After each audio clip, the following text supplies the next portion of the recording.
This is the first lesson on study skills, and today I'm going to be talking about how you can develop your language with extensive listening.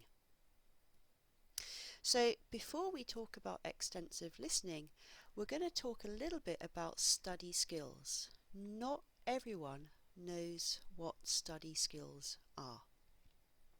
Basically, study skills are things you can do to help you study more effectively and efficiently.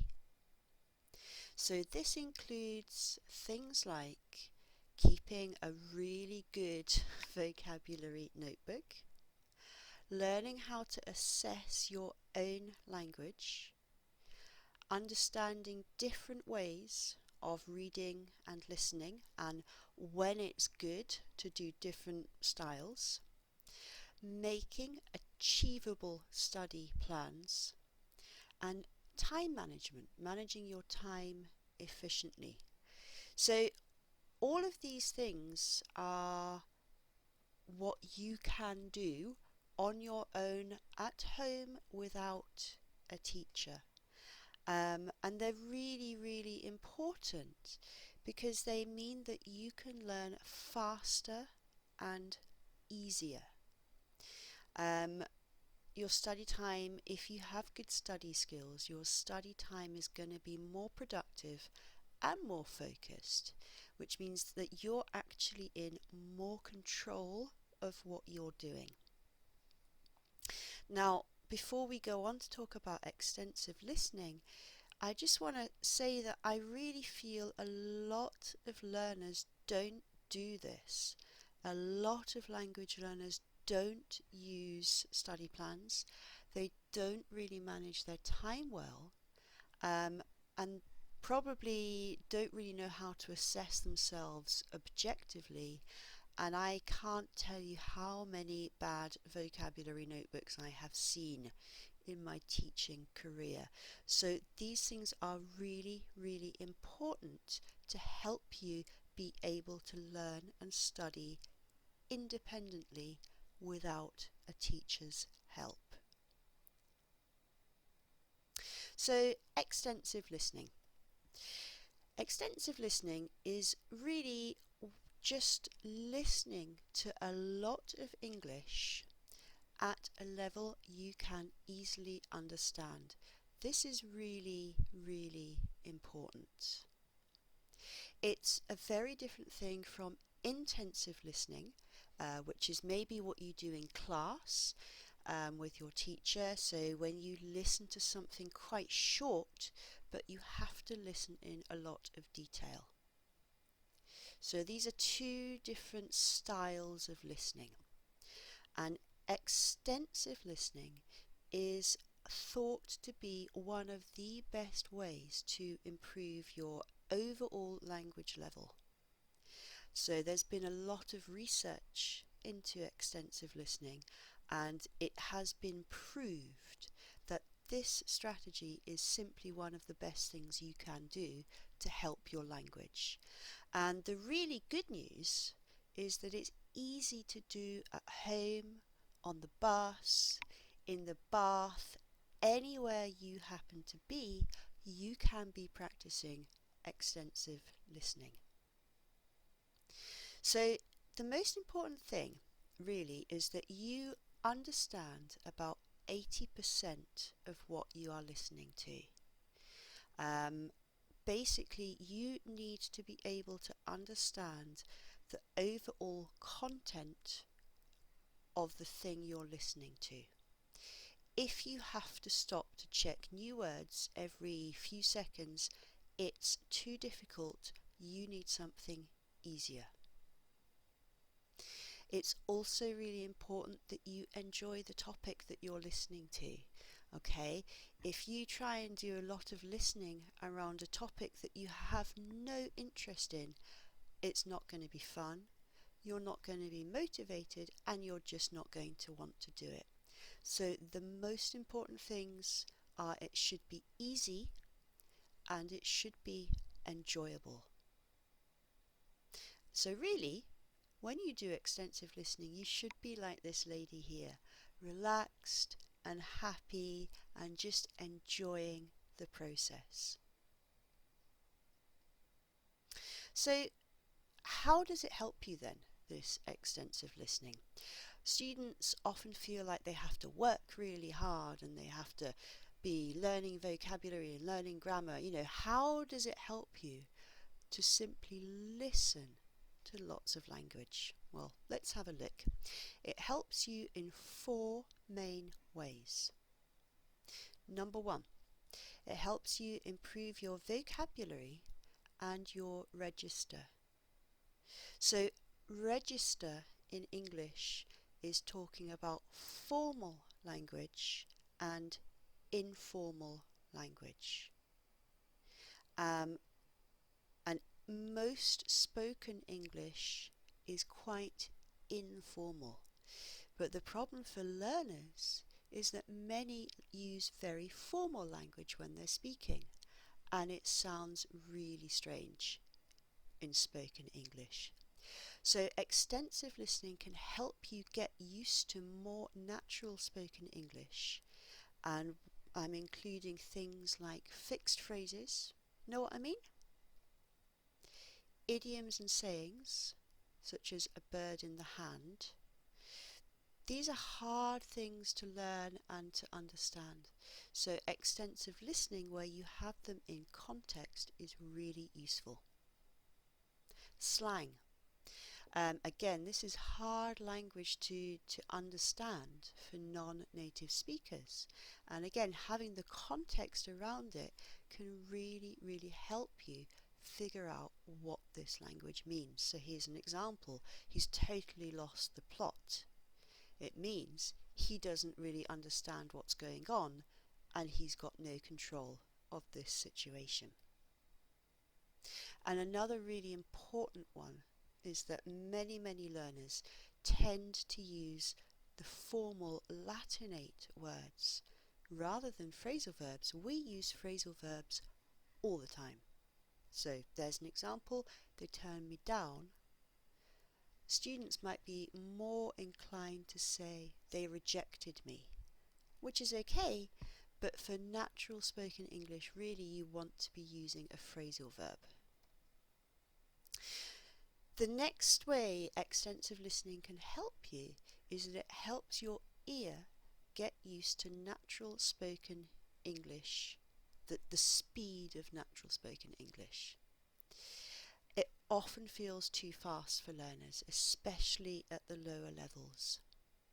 Now, you can't listen more quickly. It's not possible to make your ears work faster. So you have to get used to listening to English at quicker and quicker speeds. And the more you listen to spoken English, the more used to the speed you will become. Pronunciation. So pronunciation, people think it's just about speaking, and it's just about their pronunciation. It's not. English does not sound like what it looks like on the page. We know that, right?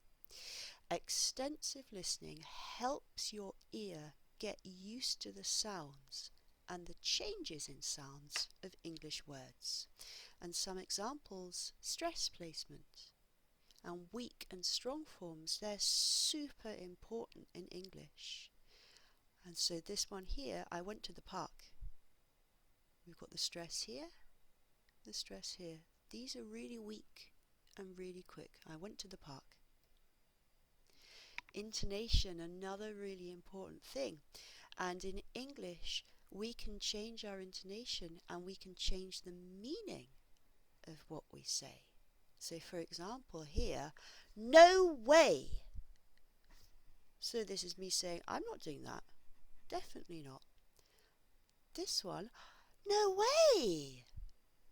This is now surprise.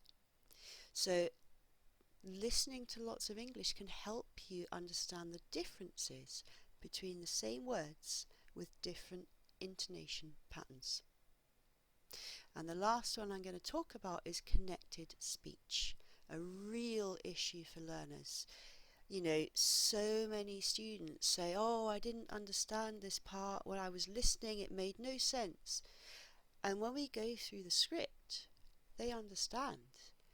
The problem wasn't the word, it was the way the words were connected.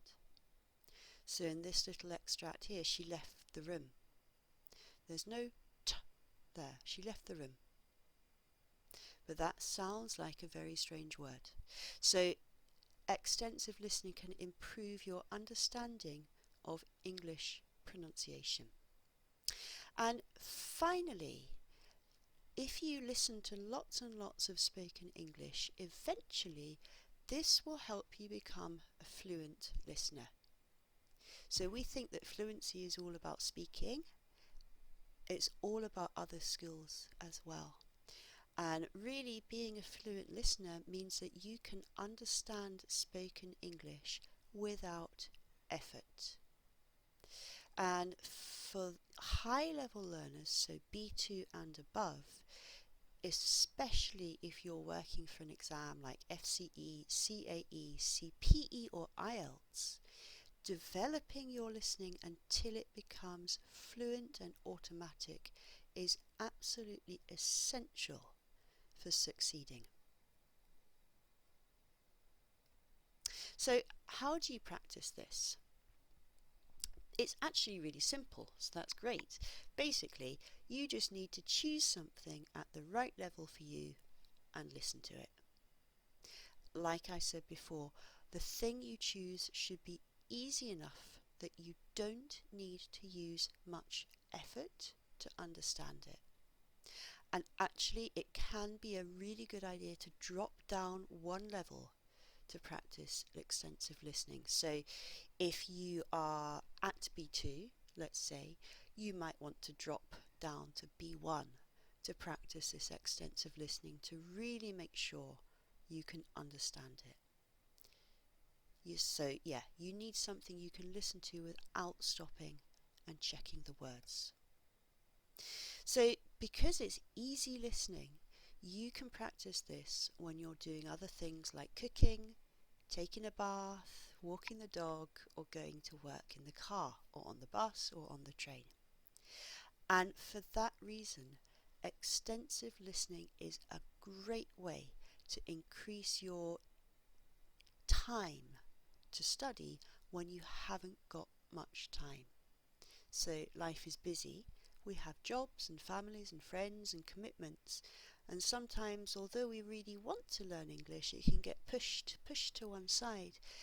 Extensive listening is a fabulous way to give yourself more time for learning and acquiring English.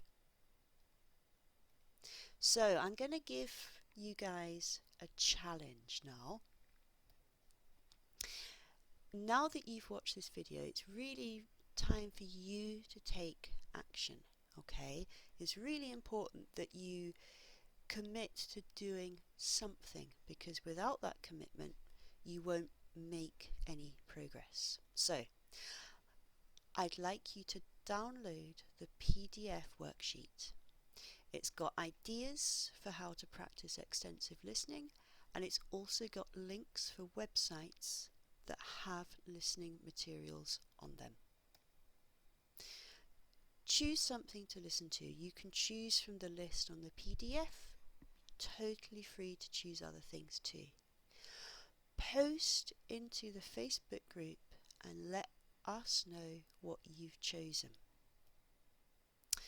Try some of the ideas on the worksheet. You don't have to try them all, and then share what you learnt by doing this.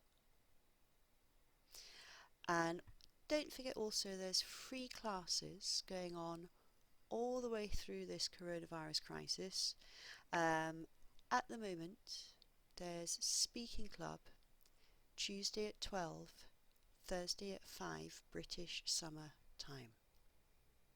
There are mini lessons. There are 4 free mini lessons available every week. I've got special light lessons for speaking and exams. These are low cost courses, especially to help you during this coronavirus crisis. And finally, there's the regular lessons, which are special courses made exclusively for you. And if you'd like information about any of these, you can send me a message through Facebook. Any questions about extensive listening, I'd love to hear from you. I'm really interested to know if any of you take up the challenge. What are you going to listen to, and what did you learn from that? I've really really enjoyed making this for you. There's going to be more lessons about study skills coming soon. Have a good day.